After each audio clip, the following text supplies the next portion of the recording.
頭先都提到你嗰個研究領域非常之廣泛啦，包括有智慧城市、農業、體育，咁亦都有物流添嘅。當初你點解走向呢一個跨領域嘅一個學科呢？其實咧，我喺大學讀書嘅時候咧，係學習控制學嘅，即係做 control。其實咧 AI 咧人工智能只係喺控制學裏面一個比較窄嘅範圍。但係當然啦 ，AI 本身係好多即係唔同嘅算法啊，唔同嘅領域啊。其實 AI 係數學嚟嘅。咁而當我去學控制學嘅時候，我會學習點樣去用嚟控制機械人啊，或者係一啲機器啊，或者係啲系統啊等等。所以咧導致到咧就係我有機會咧可以涉獵軟件、硬件同埋整個系統。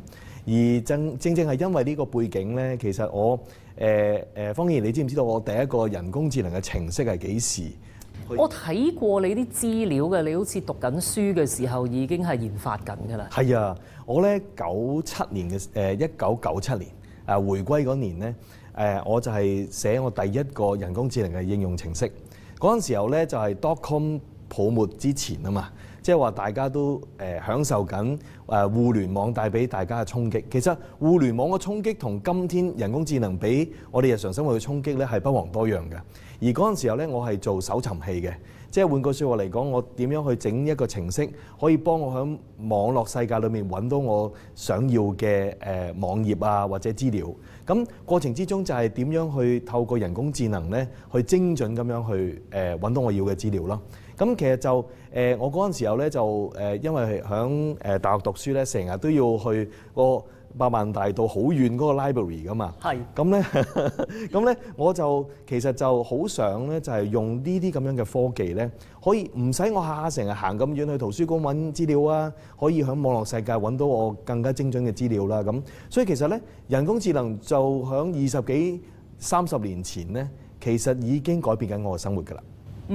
所以咧，其實 AI 對於你嗰個嘅跨學科領域咧，係帶嚟好多新機遇添㗎喎。係啊，其實咧因為我頭先講控制學其實係好廣泛，其實包括有硬件有軟件，其實嗰個跨領域個底子咧已經係咁樣構建咗，所以去到我日後自己創業，因為我嗰陣時候我未博士畢業我就創業嘅，咁我一開始嘅產品都係做動作感應嘅技術啦，包括一啲遊戲機手掣啊，或者一啲機械人啊，或者一啲硬件嘅系統。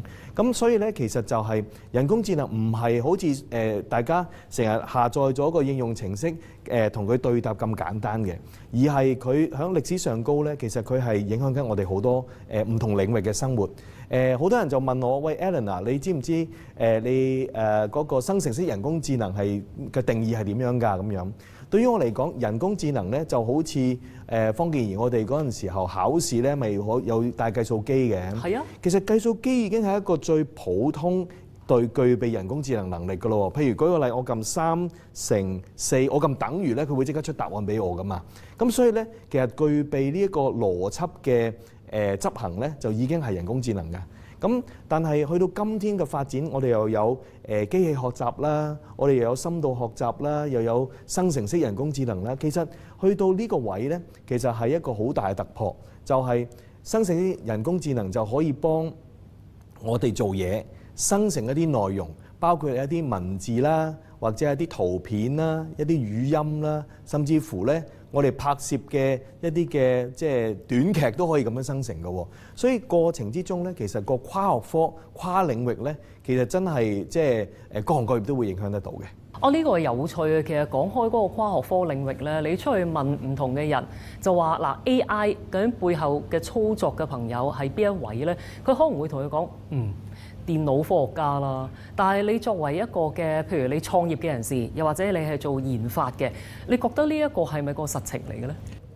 運用 AI 或者學 AI 嘅人咧，唔一定係要讀個科嘅。正如好多即係國際知名推動 AI 嘅人士咧，佢哋成日都講話，其實人工智能咧，其實好多人都會使用嘅。日後最值錢嗰啲人才咧，就可能係啲文科嘅人。咁我啱晒喎，啱晒。點解咧？因為人工智能或者生成式人工智能咧，其實係幫人類咧係解決咗好多重複性嘅工作，包括係打字啊，或者網絡上高搜尋啲資料啊，嗰啲好嘥時間又好重複，唔需要用腦嗰啲嘢呢，就最好俾機器做。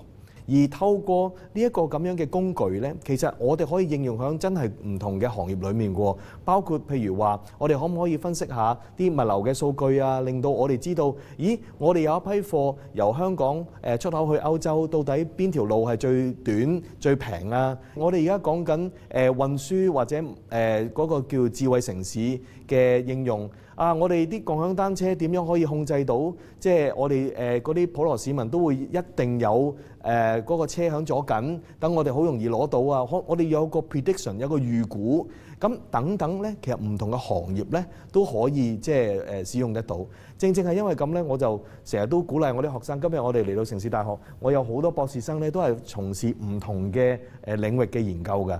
咁啊，其中有一個領域咧，我都覺得好得意㗎。冇人諗過啊，人工智能點樣可以應用喺體育運動嗰度咧？咁樣其實咧，體育運動嘅培訓或者精英運動員嘅培訓咧，其實好多時候咧，我哋就要有啲設備去記錄低佢啊嘛。最普通就係好似方健儀，我哋你有冇做過嗰啲即係奧運會嗰啲主持啊？或者有嘅，我都考試做過下。係啊，咁咧咪通常咪拍啲片嘅。係啊。咁拍咗啲片嘅時候咧，其實你個教練要睇翻片咧，好嘥時間㗎喎。係嚇，最好呢啲咁嘥時間嘅，梗係揾 AI 去睇啦。睇完話俾佢聽，誒擊球幾多，然之後擊球位置喺邊度，咁等佢好容易量化佢，等佢好容易去話俾呢個精英運動員聽，佢個動作啊，佢個肢體嗰個即係時間掌握啊，呢啲嘢咧，全部咧就可以透過人工智能可以壓縮成個嗰個即係叫睇片嘅過程。咁所以咧，呢個跨領域咧，其實真係人工智能可以幫到手嘅。所以咧，如果係咁睇嘅話咧，行業專家同 AI 專家佢哋一齊配合嘅話，成件事咪可以相得益彰啦？係咪？係啊，所以咧有好多人擔心咧，就係話，哇，人工智能嗰個即係影響咁犀利，我會唔會冇咗份工㗎？咁樣嗱，坦白講啊，我自己覺得咧，一啲工種咧係有機會轉型嘅。但係咧，如何人機去合體，就係話我點樣去命令呢一個人工智能，佢可以生成出嚟嘅題目及答案係我想要嘅咧？咁樣咁當然啦，又牽涉到就係一啲即係我哋成日都講就係話咁我咪冇咗份工咯咁樣。其實咧，工種有機會係會轉型，但係咧，我哋就點樣去擁抱呢個機遇？令到人機合體之後咧，提高我哋嘅生產力，可以咧做得更好。我哋喺研發 AI 嘅過程當中，有唔少個關卡。個關卡我自己諗，譬如我用一隻智能手錶為例啦，你有技術、有數據，你有個場景，亦都有個用家嘅。你覺得邊一關係比較難嘅咧？其實咧，我覺得頭先方言你講得好好，就係有好多唔同嘅關卡。我覺得每一個關卡咧都有屬於佢自己嘅難點㗎喎。而真正最難嗰一點係咩呢？就係將呢啲唔同嘅關卡、唔同嘅領域去串連埋一齊。其實就係正正係因為要做呢個咁龐大、咁困難嘅工作呢，即係香港特區政府呢，就大力去推動呢，就成立咗呢個叫人工智能研發院。呢個人工智能研發院呢嘅使命呢，個任務呢，就係正正係要解決頭先方健儀你講嗰個最大嘅問題，串連嚇。咁到底點樣去串連先至幫到成個業界或者幫到成個香港同埋世界呢？其實我覺得最緊要有3點嘅。第一點呢，就係協助政府去即係制定一啲政策啦。點樣去將成個嗰個政策去落到地，令到各行各業咧都有呢個叫做政策可以即係跟從。第二咧就係我頭先都講，其實如果樣嘢都生成嘅，好多時候啲人會驚冇一份工啊，又或者驚嗰啲嘢係咪造假啊，係咪真啊咁樣，一定要有標準。要透過制定一啲行業嘅標準咧，去令到所有嘅人士或者機構咧都可以即係跟從得到。第三咧就係串聯起嚟嘅時候咧，好多時候就係話有好多比較傳統嘅行業就話：喂 AI 都唔關我事嘅，咁我可以唔理嘅喎咁樣。咁所以第三個任務咧就係要推廣去宣揚，讓我哋一啲比較傳統嘅行業咧，都可以走在即係時代嗰個嘅即係發展。